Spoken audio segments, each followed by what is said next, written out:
নমস্কার বন্ধুরা, আমি প্রসূন। আমার চ্যানেল প্রসূনস ডায়েরিতে আপনাদের সকলকে স্বাগত জানাই। আজ আমি গৌড় এবং মালদার ঐতিহাসিক স্থানগুলি ভ্রমণের চতুর্থ তথা অন্তিম পর্ব নিয়ে আপনাদের কাছে চলে এসেছি। আগের পর্বে আমি গৌড় তথা মালদার সংক্ষিপ্ত ইতিহাস, মালদা কী করে যাবেন এবং এর কিছু দর্শনীয় স্থান সম্পর্কে ধরেছি।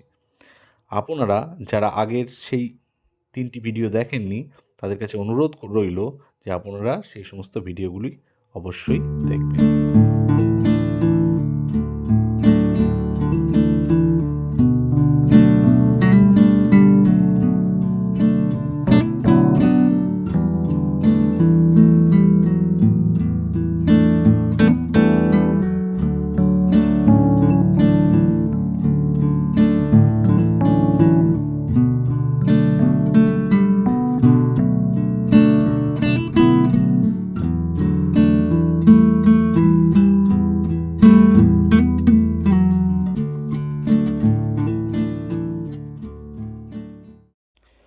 আমরা বর্তমানে চলে এসেছি দাখিল দরওয়াজায়।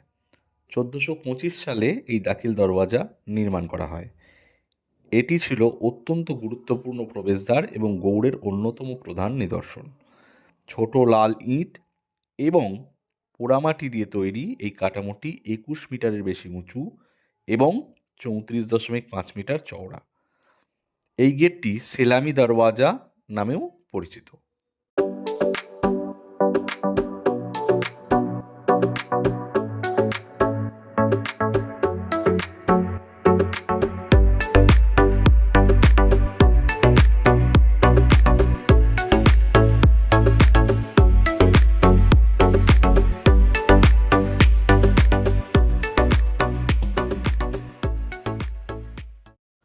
আপনাদের সবার কাছে একটা অনুরোধ রইল, যারা এখনও পর্যন্ত আমার এই চ্যানেলটা সাবস্ক্রাইব করেননি, তারা অবশ্যই করে এই চ্যানেলটা সাবস্ক্রাইব করবেন এবং পাশে থাকা বেল আইকনটি প্রেস করবেন।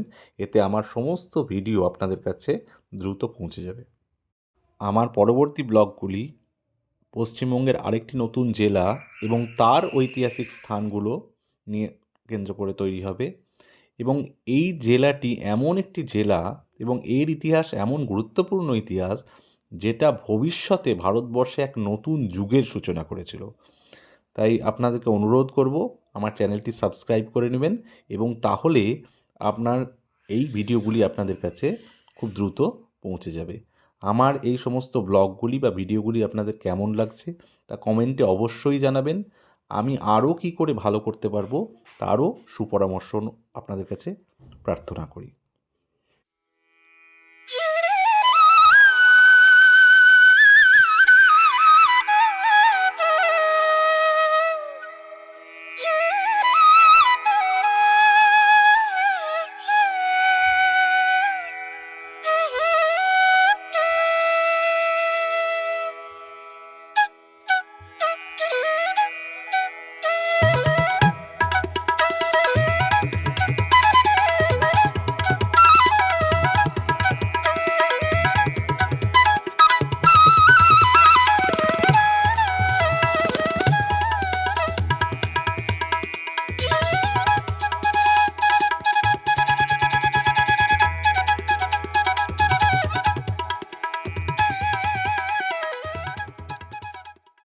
আমরা বর্তমানে চলে এসেছি বারোদুয়ারি বা বড়সোনা মসজিদে। এটি গৌড়ের বৃহত্তম স্মৃতিসৌধ। ইট এবং পাথরের তৈরি বিশাল আয়তকার কাঠামোযুক্ত বৃহত্তম স্মৃতিসৌধের নামের অর্থ দ্বাদশ দরজা হলেও এখানে আসলে 11টি দরজা রয়েছে।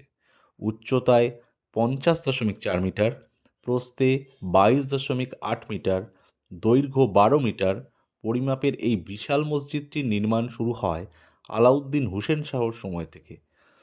1526 সালে নির্মাণ শেষ হয় তার পুত্র নাসিরুদ্দিন নুসরত শাহের আমলে। ইন্দো আরবি স্থাপত্যশৈলীর এবং পাথরের ওপর খোদাই করা ভাস্কর্য এখানকার প্রধান আকর্ষণ।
আশা করি এই পর্বটিও আপনাদের ভালো লেগেছে। আপনারা আপনাদের সুচিন্তিত মতামত কমেন্ট করে অবশ্যই জানাবেন। আজ এ পর্যন্তই থাক। শীঘ্রই নতুন সিরিজের আরেকটি নতুন গল্প নিয়ে আপনাদের সাথে দেখা হবে। পরিশেষে বলি, আপনারা সবাই খুব খুব ভালো থাকবেন, পরিবারের সাথে সুন্দর সময় কাটাবেন, আমার পাশে থাকুন এবং সমস্ত ব্লগগুলি উপভোগ করুন।